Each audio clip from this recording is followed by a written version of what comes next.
네, 안녕하세요, 여러분. 초보 컬렉터를 위한 유튜브 채널 두두입니다. 두두 투어, 이번에는 도쿄 아트 위크를 다녀왔는데요. 일본에 아트 바젤이랑 도쿄랑 협의를 해가지고 이렇게 진행을 하는 페어가 있다고 해서 일본을 한번 사부작 다녀왔습니다. 사실 이 도쿄 아트 위크에 관련해가지고 주변에 아트 컬렉터 분들에게 여쭤봐도 아는 정보들이 거의 없으시더라고요. 근데 아트 바젤과 함께 한다라는 내용은 얼추 알고 계신 것 같아서 저도 그 정도만 알고 이번에 처음으로 도쿄를 이렇게 방문을 하게 되었습니다. 도쿄 아트페어 위크에 관련해가지고 그래도 알고 있던 거는 이번에 어느 한 전시관을 통으로 빌리는 게 아니라 도시 전역의 갤러리들을 돌아다니면서 이렇게 살펴보는 형태다라는 정도는 알고 있었거든요. 마침 제가 이번에 긴자라고 하는 지역에 호텔을 잡고 있어가지고 긴자에 있는 이 서점 쪽에서 전시를 하고 있는 제이드킴 전시가 있다고 해가지고 잠깐 방문을 해봤습니다. 이 츠타야라고 하는 서점이 우리나라 작가분들하고 전시를 굉장히 많이 했거든요. 그러다 보니까 인스타그램에서 그 장소를 자주 봤었는데, 뭐 장퀄 작가님도 했었고, 카야 작가님도 했었고, 에가미 작가님도 했었고, 이번에 제이드킴 작가님 전시가 있다고 해가지고 제가 한번 방문을 해봤는데, 바로 어제까지가 전시였어가지고 이렇게 작품은 보지 못하고 아쉬운 마음으로 현장으로 복귀를 했습니다. 아쉬운 마음은 여러분들에게 사진 몇 장을 공유를 드리면서 한번 넘어가 볼게요. 어쨌건 여기를 다음으로 해가지고 이번에는 일본의 이제 도쿄 갤러리라고 하는 곳을 한번 방문을 했어요. BTAP라고 적혀 있는 곳을 한번 방문을 해봤는데 이 도쿄 곳곳에 이런 식으로 갤러리들이 많이 있다고 합니다. 우리나라로 따지면은 연희 아트페어 이제 아시는 분들은 혹시 있을지 모르겠는데 연희동 쪽에 있는 갤러리들이 연합을 해서 이렇게 지도를 나눠주면서 직접 찾아다니는 형태의 아트페어가 있었거든요. 있었고 지금도 진행을 하고 있는데 이번에 도쿄 아트 위크가 이러한 식으로 진행이 된다라는 겁니다. 근데 뭐 솔직히 말씀을 드리면 여러분들께 하나만 말씀드릴 수 있을 것 같아요. 난이도가 굉장히 높다. 이게 무슨 얘기냐면은 화랑 아트 페어를 만약에 저희가 간다고 쳐요. 그러면은 기존에 우리가 갤러리들을 돌아다니다 보니까 어떤 갤러리가 내 취향이고 어떤 갤러리를 가보고 싶고 이런 게 리스트업이 좀 되잖아요. 그죠? 근데 이제 뭐 저처럼 해외에 있는 사람이 일본의 갤러리를 가봐야 뭐 얼마나 가봤겠습니까? 그죠? 그러니까 이렇게 갤러리들을 방문을 하는데 이 갤러리들의 전시가 내 취향에 맞는지 안 맞는지 이게 어렵다 보니까 갈 때마다 약간 좀 당혹스러움을 갖게 되는 경우들이 많더라고요. 저 같은 경우는 약간 상업 미술 쪽을 좀 좋아하다 보니까 이렇게 옥션에 자주 등장하는 그림이라던가 이런 것들을 좋아하는데 이러한 뭐 조형 전시라거나 이런 것들은 저한테 딱히 와닿지가 않았거든요. 그래서 약간 계획을 변경을 해서 내가 원하는 이런 페어들, 갤러리들만 좀 돌아다녀야겠다라고 생각을 해서 이 이후부터는 좀 그런 식으로 돌아다녔던 것 같습니다. 아트바젤, 제가 홍콩 아트바젤에 참여를 했었잖아요. 그러다 보니까 아트바젤 측에서 도쿄 아트 위크에 참여를 하라고 이메일이 계속 왔어요. 그래서 그것 때문에 아마 제가 참여한 것도 없지 않아 있을 것 같은데 이렇게 지도가 있습니다. 노선이 있고 그럼 그곳에 가면은 이런 식으로 버스를 공짜로 타면서 돌아다닐 수가 있거든요.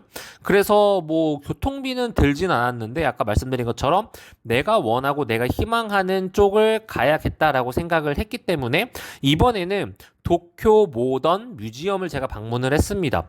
여기 되게 재밌었던 것 같은데 원래 보통은 다른 갤러리는 애초에 입장료를 내지 않으니까 그냥 무료로 다닐 수 있었는데 여기는 한 10,000원 정도는 내고 들어갔던 것 같아요. 근데 이게 정말 잘 갔다고 생각을 하는 게 뭐냐면은 이런 일본의 그림의 흐름을 그래도 볼 수 있는 장소가 아니었나라는 생각이 들고 이게 1938년도 작품인데 그렇게 보이나요?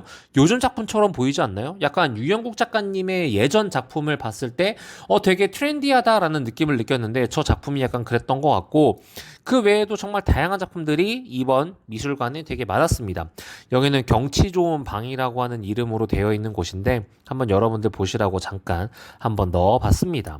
도쿄 아트 위크에는 이런 식으로 갤러리뿐만 아니라 뮤지엄과도 연결이 되어 있고 그리고 중간중간에 이런 식으로 또 돈가스 이런 거 꼭 일본 가면 한번 먹어줘야 되지 않겠습니까?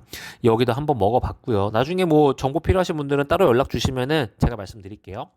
그렇게 해서 저녁에 이제 기재가 내가 가고 싶은 데가 어딜까? 내가 일본 작가님 중에 누구를 알고 있을까? 누구를 재밌게 볼 수 있을까라고 했을 때 요시토모 나라 작가님의 전시가 있다라고 해가지고 그곳을 방문을 했습니다. 블럼이라고 하는 그러한 갤러리였는데 되게 뭐라고 해야 될까요? 핫한 곳에 있더라고요, 갤러리가. 이 블럼이라고 하는 갤러리 같은 경우는 도심에 위치해 있고 그리고 요시토모 나라의 개인전을 지금 진행이 중이었는데 이런 뭔가 목판화 같은 곳에 이렇게 그림이 그려져 있고 또 여러분들 보이시나요? 드로잉 작품들이 쭉 나열이 되어 있더라고요. 이런 식으로 큰 드로잉은 진짜 처음 봤던 것 같아요. 되게 좋았습니다.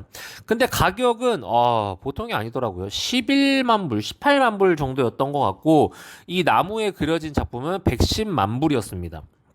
그러면은 한 10억이 조금 넘겠죠. 그죠? 드로잉 같은 경우는 한 2억 정도 됐던 것 같아요. 어마어마했습니다. 그러고 나서 이제 말씀드린 것처럼 그 지역에 있는 갤러리들을 돌아다니다 보니까 좀 걸어서 난주카 그라운드라고 하는 갤러리를 이렇게 방문하게 됐습니다. 이렇게 저처럼 돌아다니시는 분들을 간혹 볼 수가 있어서 이렇게 갤러리에 사진도 찍고 돌아다니시더라고요. 난주카는 얼마 전에 제가 대만 아트페어에 방문을 했을 때도 이제 들렸던 곳인데 그때는 장활 작가님하고 윤여 작가님의 작품이 있었다면 이번에 로비 작가님의 작품이 있었습니다.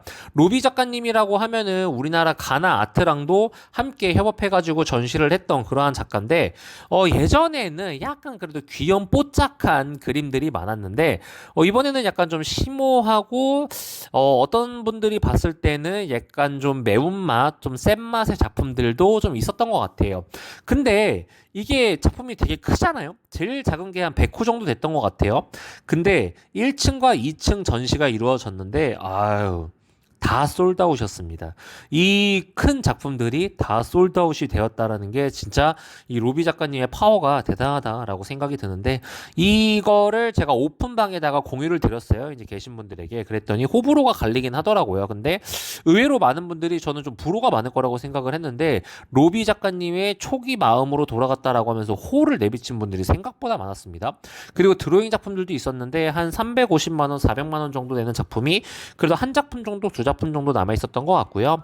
그렇게 돌아오는 길에 시부야 요 신호등을 마지막으로 하루를 마무리했습니다. 여기는 꼭 한번 가보고 싶었어요. 그리고 다음날 일어나서 또 이제 또 하루를 멀쩡히 시작을 해야 되니까 카페에 들려서 커피를 한 잔 했는데 제가 일본 커피를 유독 좀 좋아하는 게 있습니다. 그래서 이 모닝 세트라고 해가지고 아침에 이 토스트와 커피를 함께 파는 100년 넘은 카페가 있다라고 해가지고 사부작 방문을 해서 이렇게 토스트 2조각과 커피 한 잔을 마시면서 이제 플랜을 짰는데 맨 처음에는 화이트 스톤 그리고 페이스 갤러리 그리고 페로탕을 마지막으로 끝내야겠다라고 생각을 하고 바로 화이트 스톤을 방문을 했습니다. 화이트 스톤 같은 경우는 우리나라 그 남산 근처에도 갤러리가 오픈을 했잖아요. 이 화이트 스톤은 이 건물을 통으로 쓰더라고요. 한 7층 정도 되는 건물이었는데 한 10평 남짓한 정도 되는 공간일 거예요. 아마 여러분들 한번 보시면 알겠는데 이 정도 공간으로 차지하고 있는데 담당자님이 따라다니면서 영상 찍지 말라고 하셔가지고 7층을 아무것도 못 찍었습니다. 한 두 개 층에 이제 요시토모 나라가 아니라 이제 쿠사마 야요이 작가님의 파나 작품이 쭉 있었는데 국내에서 보지 못한 파나 시리즈들도 있었거든요. 근데 그거를 촬영을 못 해가지고 이 부분이 너무 아쉬웠다라고 여러분들께 말씀을 드리면서 그 아쉬움을 또 일본 가면 장어덮밥도 먹어야 되지 않겠습니까? 장어덮밥으로 이제 점심을 좀 아점을 좀 때우고 이번에는 페이스 갤러리 쪽으로 넘어왔습니다. 이 지역이 여러분들, 뭐라고 해야 될까요? 정말 부유한 곳이라는 느낌이 들 정도로 아주 휘황찬란한 지역이었거든요. 거기에 바로 페이스 갤러리가 이런 식으로 위치해 있더라고요. 페이스 갤러리가 제가 이번에 도쿄 아트 위크에서 돌아다니면서 갤러리 중에 가장 넓고 가장 쾌적한 곳에 위치하고 있지 않았나라고 생각이 들 정도로 되게 좋았는데 솔직히 작품의 소개를 여러분들께 해드려야 되는데 이 작가는 제가 모르겠더라고요. 근데 저만 모르겠는 게 아니라 이 페이스 갤러리에서 첫 전시를 한 작가님이라고 하더라고요.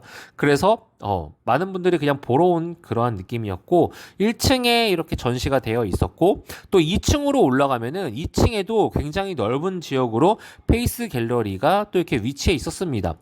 이런 보통 제가 일본 이렇게 도쿄에서 지금 갤러리들을 돌아다니면서 봤을 때는 넓은 공간이 잘 없었거든요. 왜냐하면은 아무래도 도쿄가 부동산 값이 워낙에 비싸다 보니까 보통은 다 한 10평? 커야 한 30평? 근데 여기 페이스 갤러리는 굉장히 넓게 위치해 있었다. 그래서 여러분들이 혹시나 도쿄에 방문을 하게 되면은 한번 여기 페이스 갤러리는 여러분들의 구경 삼아라도 한번 가볼 만하다라고 생각이 들 정도로 꼭 추천을 드리고 싶었고요. 이 페이스 갤러리에서 걸어서 한 25분, 30분 정도를 이제 걸어가게 되면은 페로탕이라고 하는 곳이 또 존재를 했답니다. 그런데 가는데 와, 그 도쿄가 새삼 진짜 화려하고 도쿄가 새삼 되게 크구나. 좀 잘 나가는 나라였구나. 잘 나가는 나라구나라는 거를 이 지역에서 한번 느꼈던 것 같아요. 되게 돌아다니면서 명품 샵도 단독으로 있는 것들이 되게 많았고 되게 구경거리가 은근 많아가지고 2, 30분을 페로탄까지 걸어가는데 굉장히 재밌게 걸어갈 수가 있었습니다. 가면서 보면은 또 요시토모 나라의 거대한 저기 조각상을 여러분들께 한번 보여드릴 수 있을 것 같고 그 오른쪽으로 보게 되면은 오토니엘에 굉장히 큰 조형물이 있더라고요. 그래서 뭐지? 어느 정도로 큰 거지? 하고 내가 궁금해가지고 다시 한번 그 건물 안으로 들어가 봤거든요. 진짜 어마어마하지 않습니까?